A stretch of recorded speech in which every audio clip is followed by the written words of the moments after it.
I inherited a broken $180 laptop while my sister got $14 million. And that's when I realized my father's death wasn't natural. It was a murder of his legacy. The lawyer's words were still echoing in my ears, bouncing around my skull like bullets ricocheting in a steel drum, as I stared at the cracked screen of the ancient laptop sitting on the polished mahogany table between us. The wood was so perfectly maintained, I could see my reflection in it, pale, hollow-eyed, looking like I'd aged 10 years in the 7 days since my father's heart had stopped beating. $14 million for Amelia, a piece of electronic junk worth less than a nice dinner for two for me. But it wasn't the staggering inequality that made my blood run cold, that sent ice water flooding through my veins until I felt like I might shatter from the inside out.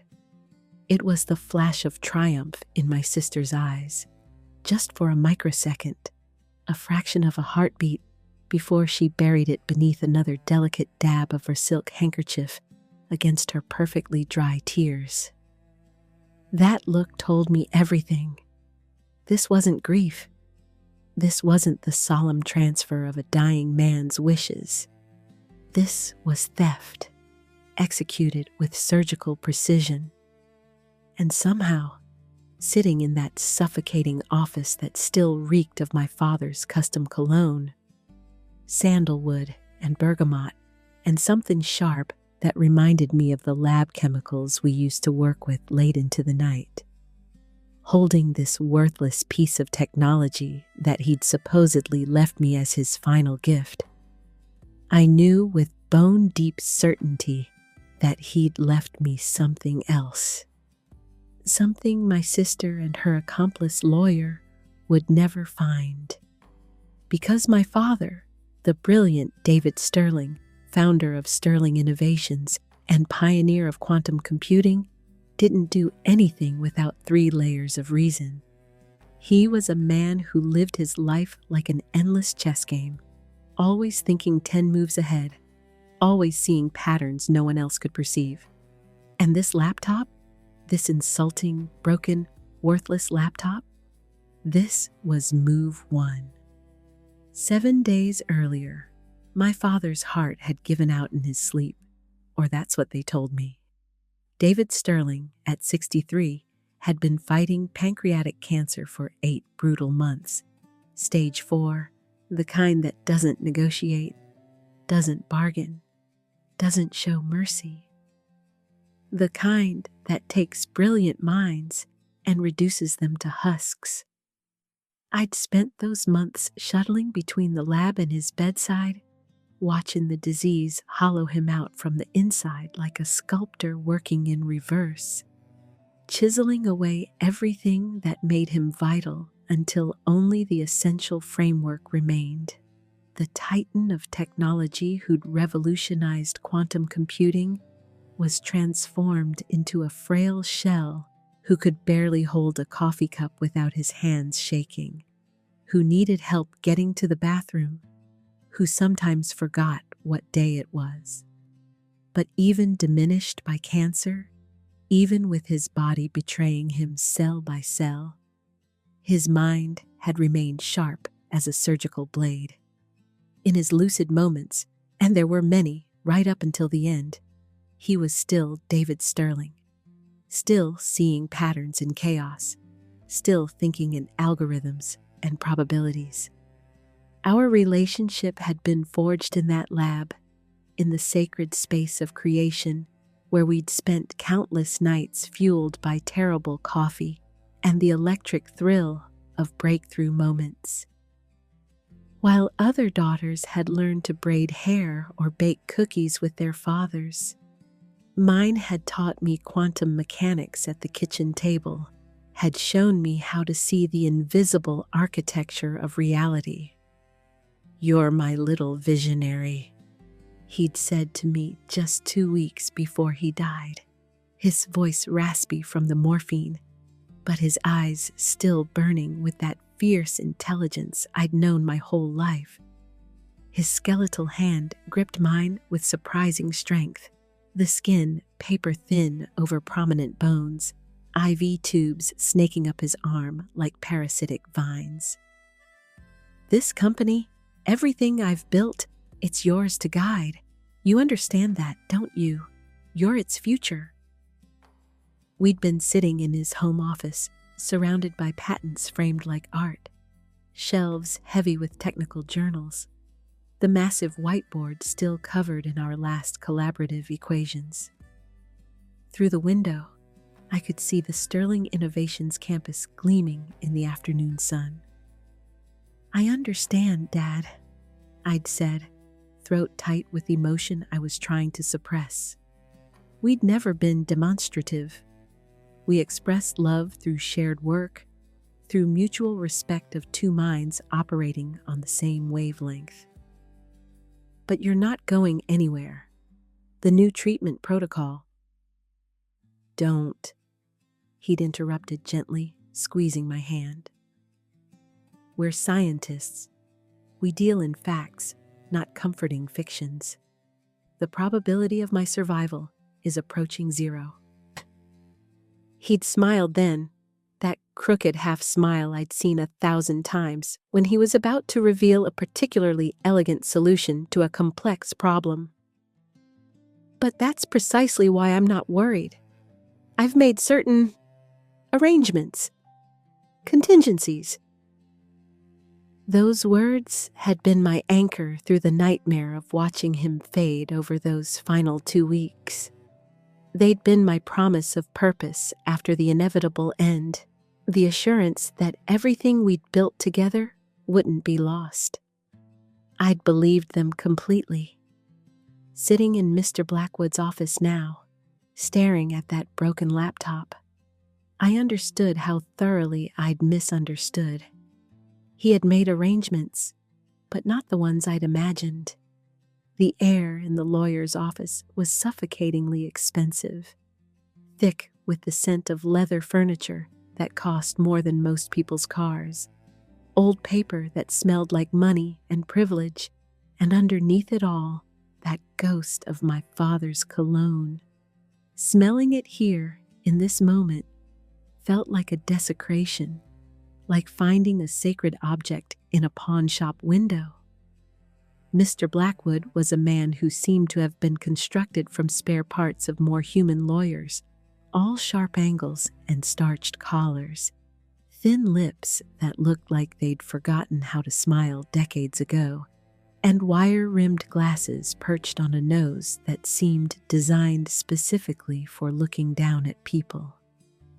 He'd been my father's attorney for 15 years, a constant fixture at board meetings and family dinners, always hovering at the edges like a well-dressed vulture, briefcase in hand, ready to swoop in with contracts and legal strategies.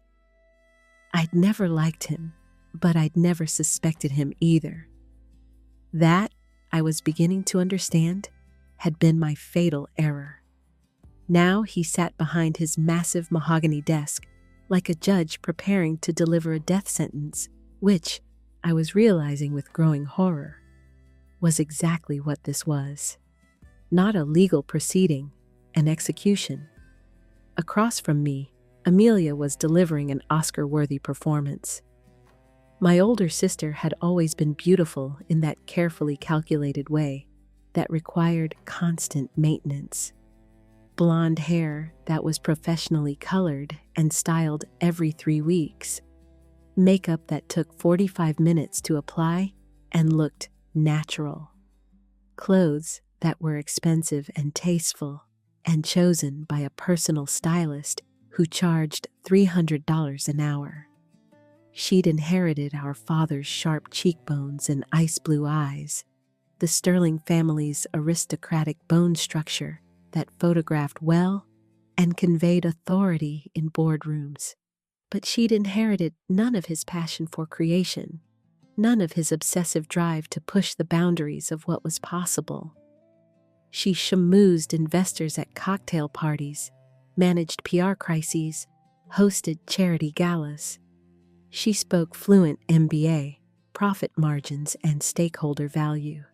She could read balance sheets and negotiate with venture capitalists. But she'd never written a single line of code. Never spent a sleepless night wrestling with an impossible problem.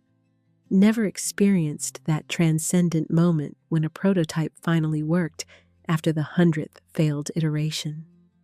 She understood what it was worth, how to sell it, market it, turn innovation into revenue. But she'd never understood the soul of it, and now she'd figured out how to steal it. He adjusted his glasses, his cold eyes flicking between us. It is a straightforward document. My heart hammered against my ribs.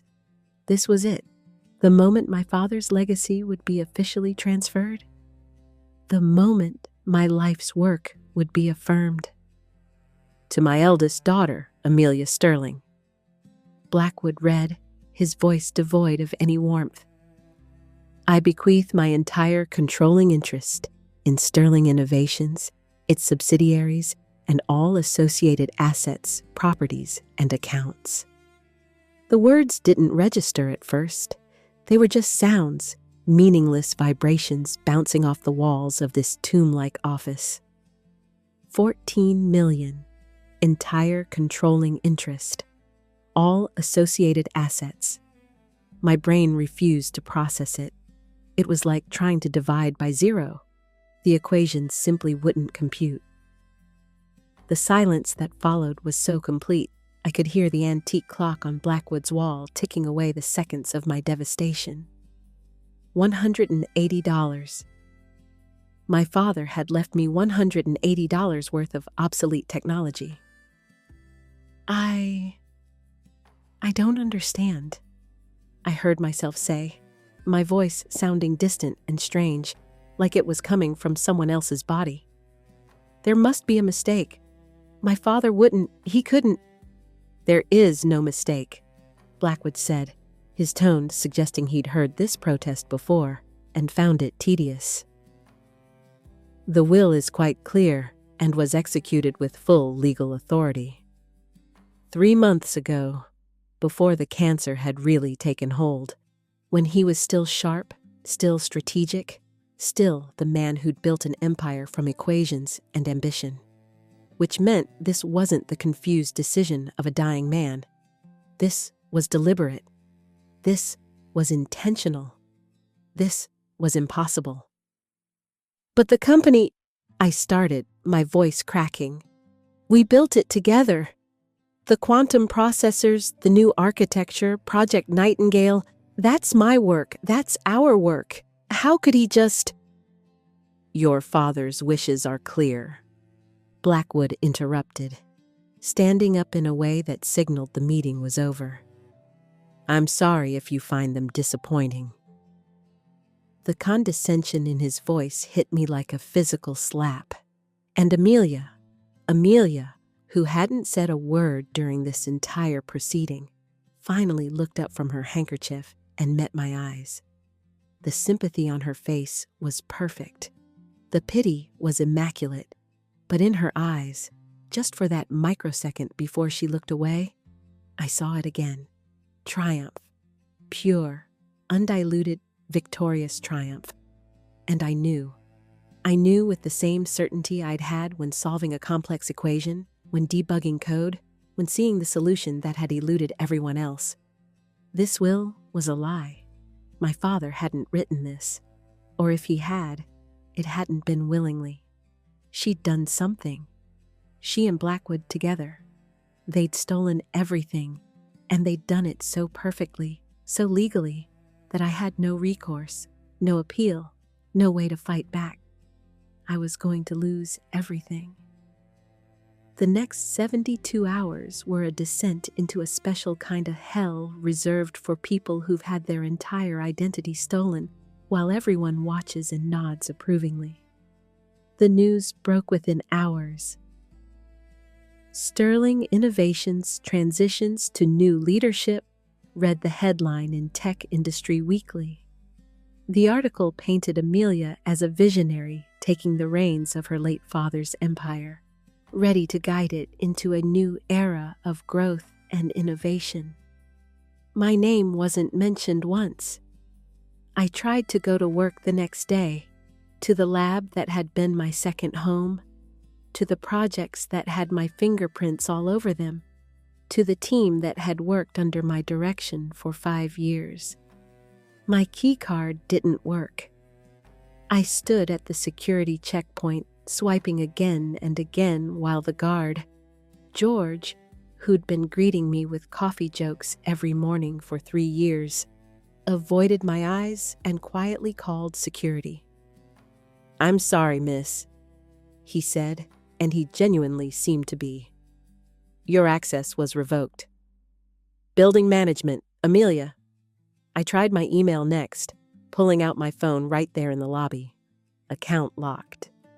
My login to the internal systems, disabled.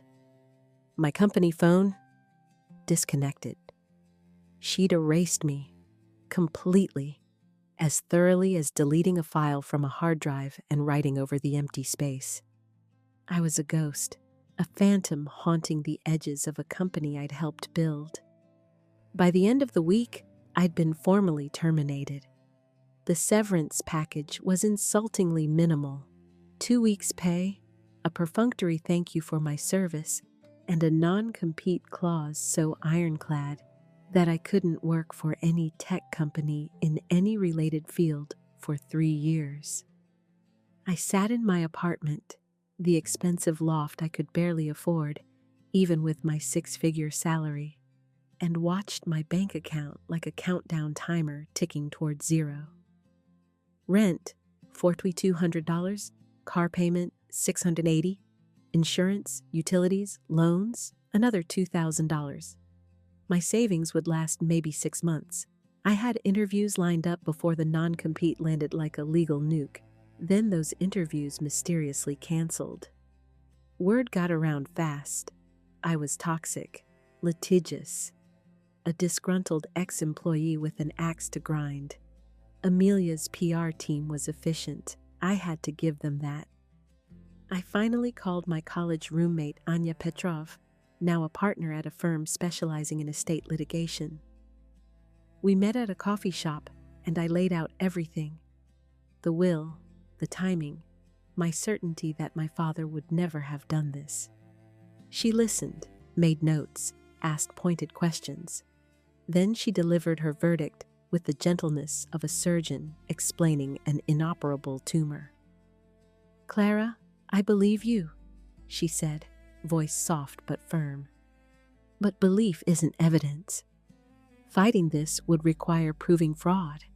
That means expert witnesses, forensic analysis, depositions, possibly years of litigation. It would cost you between $2 and $5 million in legal fees. Conservatively. If we lost, which is likely, given Blackwood's 15 years of documentation, you'd be personally liable for their legal costs too. $2 to $5 million. Money I didn't have, would never have. There has to be another way," I said desperately. Anya squeezed my hand. "Sometimes the system fails people."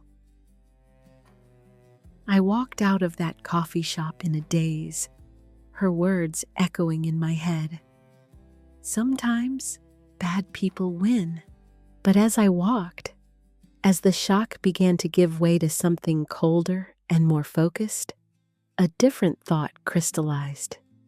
My father had taught me to think in systems, to see patterns, to find elegant solutions to impossible problems. He'd spent his life building backdoors and fail-safes into every system he touched. If Amelia and Blackwood had stolen his legacy using the legal system as their weapon, then I would have to find a different battlefield, one where I had the advantage, one where the code was law, and I was the one who spoke the language fluently. The broken laptop sat on my kitchen table like an artifact from a previous life, a relic of my father's last communication with me. I'd avoided looking at it for 3 days, too angry and hurt to examine what felt like his final insult. But now, with Anya's words still ringing in my ears, sometimes bad people win, and my options narrowed to 0, I finally picked it up. The screen was shattered, a spider web of cracks radiating from a central impact point in the upper right corner. The case was scratched and dented, battle-worn from years of use. When I tried to power it on, nothing happened. Not even a flicker of the power LED, not even the faint whir of a hard drive spinning up. Dead. Completely dead. Just like its owner. I turned it over in my hands, feeling the weight of it, the familiar heft of old technology built when laptops were still designed to be repaired rather than replaced. My father had been a tinkerer, a builder.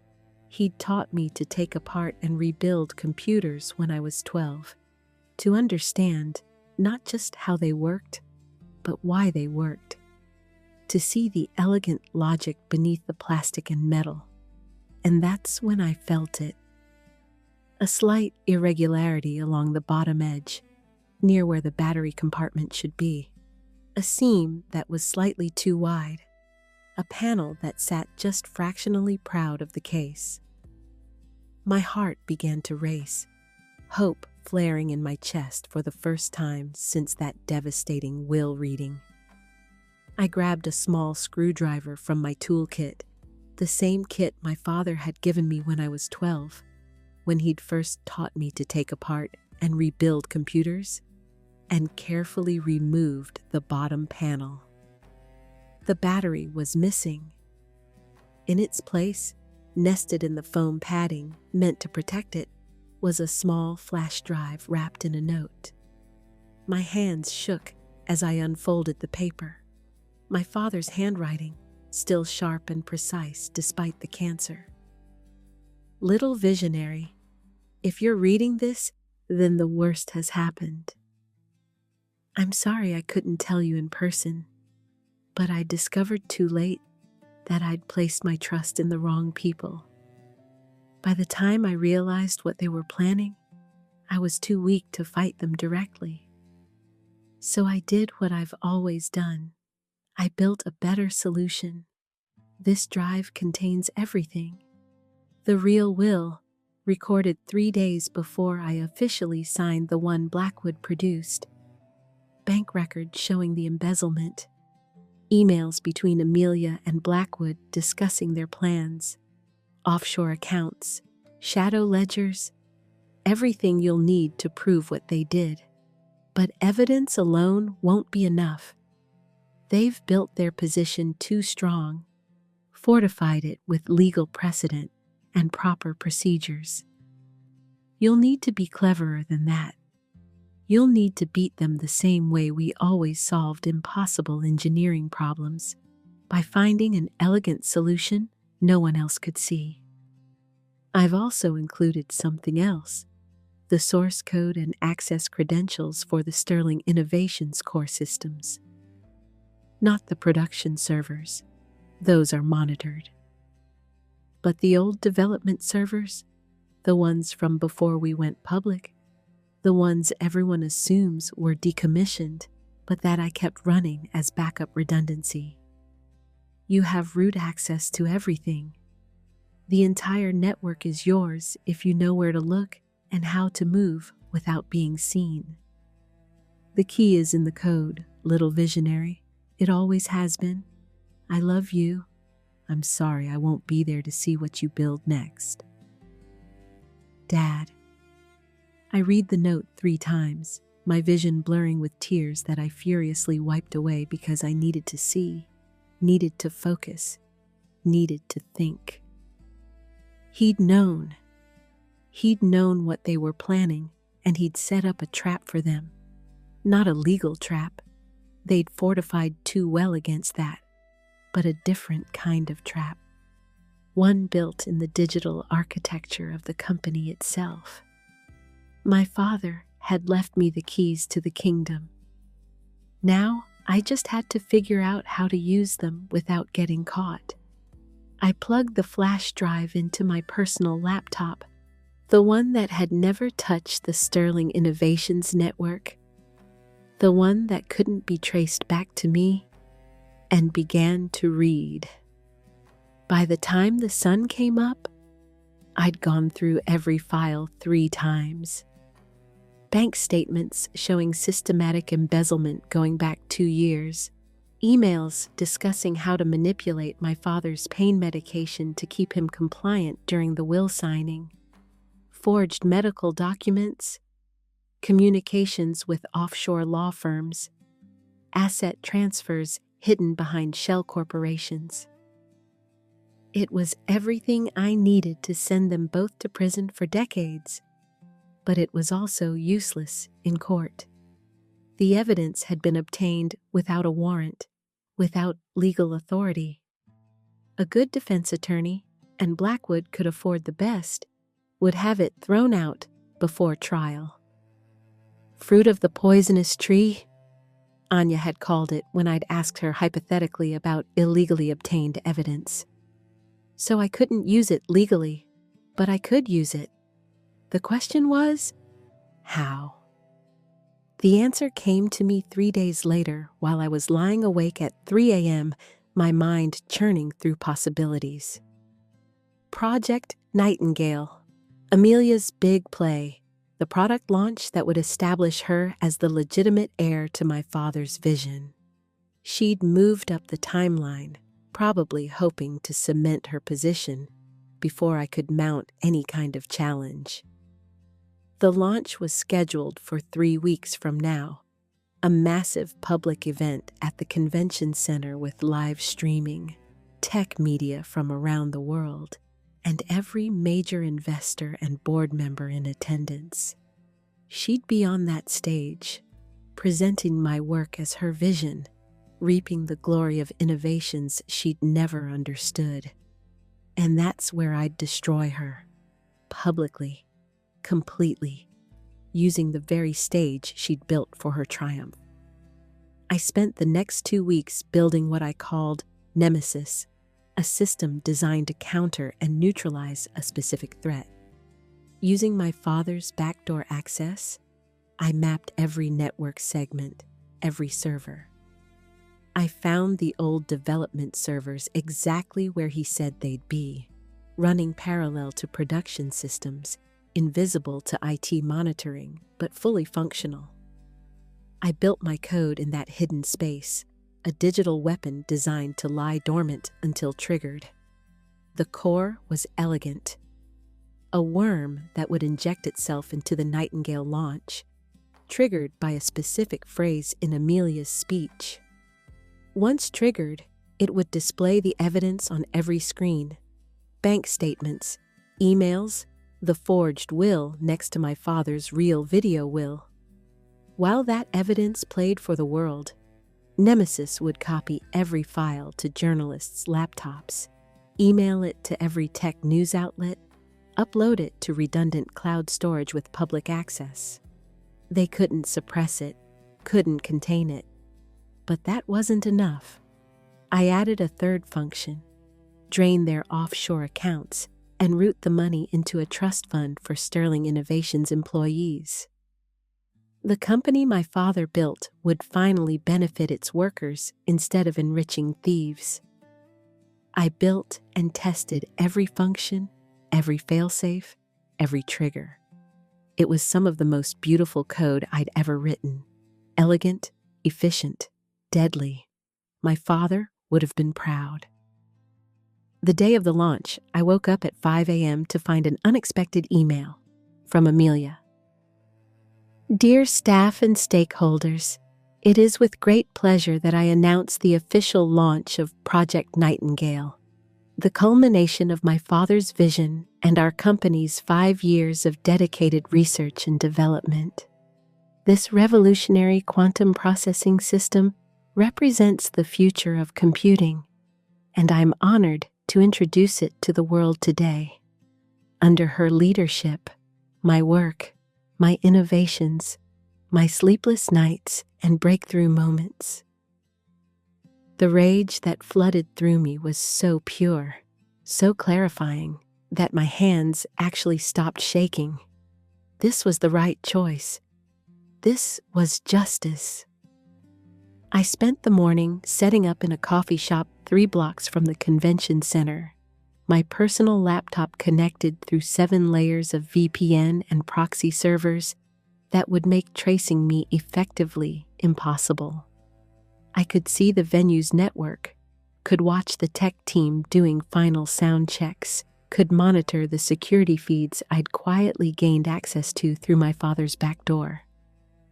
It was like being a ghost in the machine, invisible but omniscient. At 1:30 p.m., the venue began filling up. I watched through hacked security cameras as journalists took their seats, as board members glad-handed in the VIP section, as the Sterling Innovations executive team, all people who'd worked under my direction 6 months ago, filed in and took their reserved spots in the front row. Through one camera, I saw Blackwood arrive, looking pleased with himself, settling into a seat near the stage. Through another, I watched the tech crew doing final checks on the massive display screen, testing the feed that would soon show the world Amelia's stolen triumph. My finger hovered over the enter key. One press to load Nemesis onto their network. One trigger phrase from Amelia's mouth to execute it. This was the point of no return. Once I did this, there would be no taking it back. No pretending I was just the grieving daughter who'd accepted her fate. This was cyber warfare, illegal access, data theft on a massive scale. I could go to prison for this, but they would go to prison for what they'd done, and that was worth it. I pressed enter. 3 seconds, invisible code sliding into the network like a knife between ribs. I watched my monitoring screens as it spread through the system, embedding itself in every connected device, waiting patiently for its trigger. My hands were steady on the keyboard, no shaking, no hesitation. The grief and rage that had consumed me for weeks had crystallized into something pure and cold, absolute clarity of purpose. At exactly 2:00 p.m., Amelia walked onto the stage. She wore a crimson dress, designer, probably cost $5,000, the color of blood and power. Her blonde hair was perfectly styled in soft waves that had probably required 2 hours with a professional stylist. Her makeup was flawless, her smile dazzling. She moved with the confidence of someone who believed she'd already won, who thought the hardest part was over, who had no idea that she was walking into a trap built by someone who knew her every vulnerability. The audience erupted in applause. She raised her hand in acknowledgement, letting the adulation wash over her.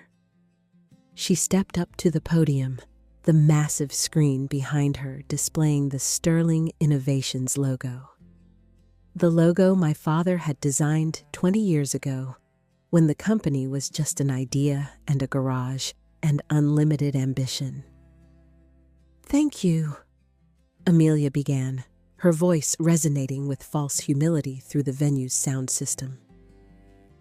"Thank you all for being here today." I felt my jaw clench. "My father always taught me to look to the future," she continued, and I recognized the cadence, the phrasing. She'd stolen that from a speech my father had given at a tech conference 5 years ago. Even her words weren't original. To push beyond what's possible today and envision what could be tomorrow. She clicked her remote, and the screen behind her changed to show a sleek render of the Nightingale system, the quantum processor array I'd designed, the cooling system I'd engineered, the interface I'd coded. Some said it couldn't be done, Amelia said, warming to her topic, her voice taking on that inspirational quality that played so well to crowds. That quantum processing at this scale was impossible, that the coherence problems were unsolvable. She paused for effect, her smile widening. But I never stopped believing. And now it is my honor, my privilege, to show you the future we've built. To show you the trigger phrase. My fingers flew across the keyboard, initiating the final sequence. For a microsecond, nothing happened. The screen behind Amelia still showed the beautiful nightingale render. Her smile was still confident. The audience was still leaning forward in anticipation. Then the screen flickered, just once, so briefly that most people probably thought it was a technical glitch. But I saw Amelia's smile falter, just for an instant. Then the Sterling Innovations logo dissolved, replaced by something else entirely. A bank statement. Crisp, clear, 20 feet tall for everyone to see. Cayman Islands Commercial Bank. Account holder, Amelia Sterling. 45. The audience gasped, a collective intake of breath that sounded like wind rushing through a tunnel. Amelia's face went from confident to confused, to pale in the space of a heartbeat. She spun to look at the screen, her mouth falling open. I don't know what this is, she stammered, looking desperately at the tech crew in the wings. This isn't... Shut it off! But Nemesis was just getting started. The screen split, showing more accounts. Swiss banks with numbered accounts. Shell corporations with names like Cayman Holdings LLC and Sterling International Ventures. Each one showing balances in the millions. Each one traced through meticulous transaction records back to Sterling Innovations operating accounts. Systematic embezzlement displayed in irrefutable detail. Then the emails started scrolling, slowly enough to read, fast enough to be damning. Blackwood, we need to move the money soon. Amelia, can we adjust his pain medication? Blackwood, already done. I've coordinated with his hospice nurse. The venue was in chaos. People were standing, phones out, recording everything. Journalists were typing frantically on their laptops. The live stream numbers in the corner of my screen were skyrocketing. Thousands of people watching in real time as Amelia's world collapsed. Security guards were rushing toward the stage, but Nemesis had locked down the venue's network. The doors wouldn't open on electronic command. The lights wouldn't turn off. The screen wouldn't shut down. The evidence kept rolling. More emails. Bank records showing transfers timed to my father's medical procedures, when he would have been too sedated to notice. Legal documents with forged signatures. My father's handwriting, but wrong in subtle ways that a forensic analyst would spot immediately. Then the screen went black. For 3 seconds, there was silence. When it came back, it showed my father. Not the skeletal, cancer-ravaged man from his final days, but my father from 3 years ago, healthy and vibrant, sitting in his home office with the Sterling Innovations campus visible through the window behind him. The timestamp in the corner showed the date, exactly 3 days before he'd supposedly signed the will that gave everything to Amelia. Amelia stood frozen on stage, her face ashen as her father's voice filled the room. I discovered too late that people I trusted, people I brought into my inner circle, people I thought of as family, were planning to steal everything I built. The camera zoomed slightly closer on his face, and I could see the anger there, the controlled fury of a brilliant mind that had been betrayed. This is my true last will and testament, recorded in the presence of my attorney Janet Morrison of Morrison and Associates, my accountant Richard Chen, and my longtime friend Dr. He. He paused, and something softened in his expression. I leave everything, my controlling interest in Sterling Innovations, all assets, all accounts, everything I've built over the course of my life, to my youngest daughter, not because of favoritism, not because of sentiment, but because she understands what we created. She has the vision to guide it forward. His voice grew stronger, more commanding. To my eldest daughter Amelia, and to my attorney Jonathan Blackwood, both of whom conspired to steal from me and from my company, I leave you nothing. The screen faded to black, and the silence that followed was so absolute I could hear my own heartbeat pounding in my ears 3 blocks away. Then my father's face appeared again, but this time it was just a photo. Him in the lab, wearing a t-shirt and jeans, grinning at the camera with that crooked smile I'd inherited. Younger, healthier, surrounded by circuit boards and test equipment. Text appeared below the photo, white letters on black background. The evidence of embezzlement, fraud, and conspiracy you have just witnessed has been simultaneously sent to the FBI, the SEC, the District Attorney's Office, and every major news organization in the country. Through my security feeds, I watched police officers entering the venue, moving toward the stage.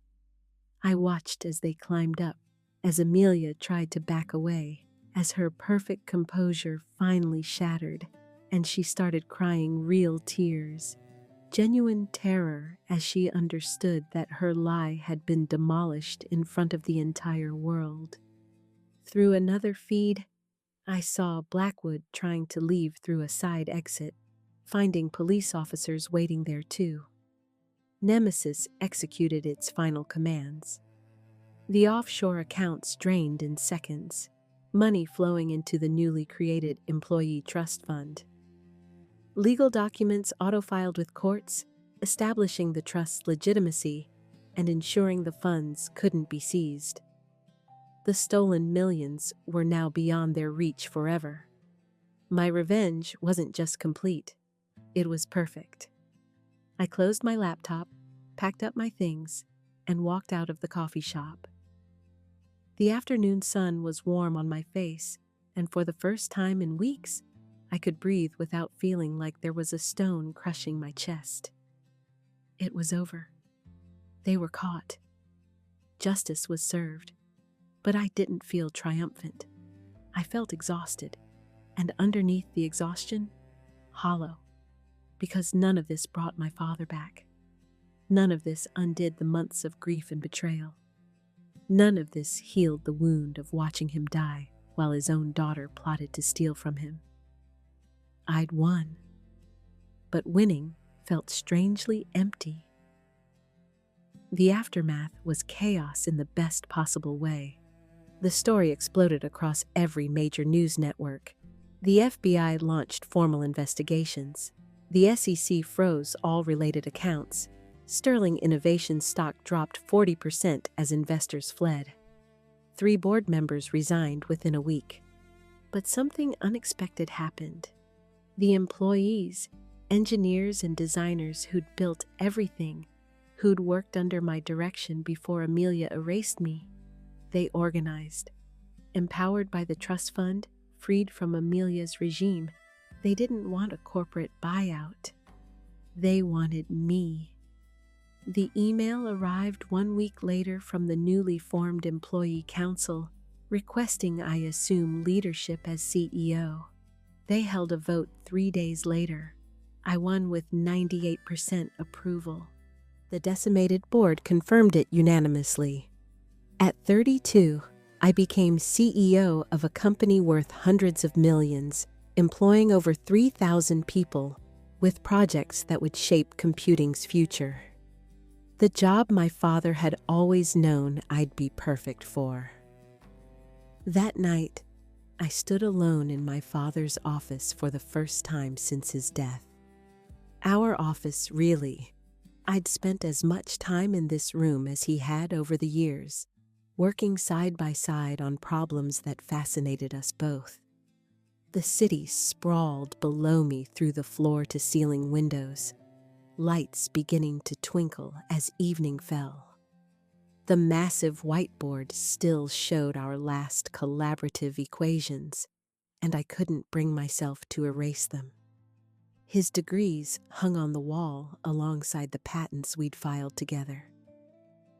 The leather chair behind the desk still smelled faintly of his cologne. I sat down in that chair, my chair now, and pulled out the broken laptop. I'd kept it, this insulting inheritance that had turned out to be the key to everything. I turned it over in my hands, intending to put it away as a memento, a reminder of how close I'd come to losing everything. As I turned it, the desk lamp caught the cracked screen at an angle I'd never seen before. I froze. The fracture lines in the glass, they weren't random. They formed a pattern. My heart began to race as I tilted the laptop carefully, angling it just right in the light, watching as the cracks seemed to resolve into something deliberate. Letters. Words formed by the precise geometry of the cracks in the glass, visible only if you knew to look at the damage in exactly the right way, from exactly the right angle. 5 words hidden in the broken screen. The key is in the code. My father's favorite phrase, the mantra he'd repeated 1,000 times when I was learning to program, when we were debugging impossible problems, when we were building something no one else thought was possible. It was more than a clue. It was his final message to me, hidden in plain sight, visible only to someone who knew him well enough to look for the pattern in the chaos. He hadn't left me a broken piece of junk. He'd left me a masterpiece, a puzzle within a puzzle, a message that only I would ever see. Even the inheritance that looked like an insult was actually a gift. Even in death, even betrayed and stolen from, he'd been 10 moves ahead of everyone else. The laptop, the broken, worthless $180 laptop, had contained the flash drive that gave me the evidence, had provided the excuse to examine it closely enough to find his hidden message, had been exactly the right tool for exactly the right moment, disguised as something so insignificant that no one would think to destroy it or examine it too closely. Brilliant, absolutely brilliant. I sat back in the chair, holding the laptop like a sacred text, and finally let myself cry. Not tears of grief or rage or exhaustion, but something else. Relief, pride, the overwhelming love of a daughter who'd been raised by a genius and who'd finally understood the full depth of his final gift. The $14 million was never the real inheritance. The company was never the real inheritance. The true inheritance was the mind he'd helped me build, the vision he'd nurtured, the skills he'd taught me, and the unbreakable belief that even from the most shattered of beginnings, I could code a new future. Standing there in his office, our office, holding that broken laptop with its hidden message, I finally understood what he'd been trying to teach me. The key is in the code. The solution to impossible problems isn't about force or money or legal maneuvering. It's about seeing the pattern no one else can see. Building something elegant and devastating out of the tools available. It's about being 10 moves ahead. My father had always been 10 moves ahead. Even in death, he'd won the game, protected his legacy, ensured his company would survive, and made certain the daughter who understood his vision would carry it forward. I set the laptop on the shelf next to his degrees and our shared patents, a monument to the most elaborate gift anyone had ever given me. Then, I turned to the windows, looking out at the city and the future. "Thanks, Dad," I whispered. For the first time since his death, I felt him with me, not as a ghost, but as a presence woven into everything I'd become. He'd left me the perfect inheritance. The key was in the code, and I'd just cracked it.